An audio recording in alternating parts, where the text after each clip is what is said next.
روانہ ہو جائیں۔ حج کے لیے روانگی کا دن مسنون دن ہے جمعرات، مسنون دن۔ نبی اکرم صلی اللہ علیہ وسلم عموماً جمعرات کو روانہ ہوا کرتے، لیکن اگر کاروان والے کسی اور دن جا رہے ہیں کوئی بات نہیں، اس میں وسعت ہے۔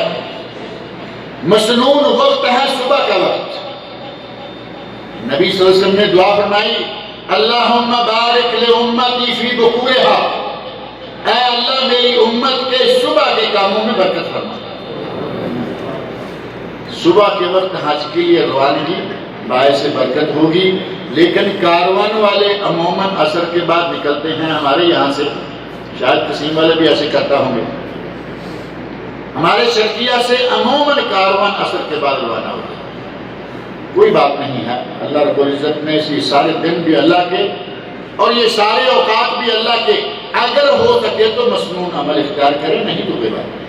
گھر سے روانگی سے پہلے مشہور ہے کہ 2 رکعتیں پڑھ کے نکلیں، کوئی صحیح حدیث اس کے بارے میں نہیں ہے۔ ایک روایت ہے لیکن محدثین کرام نے اس کو ناقابل عمل ضعیف قرار دیا۔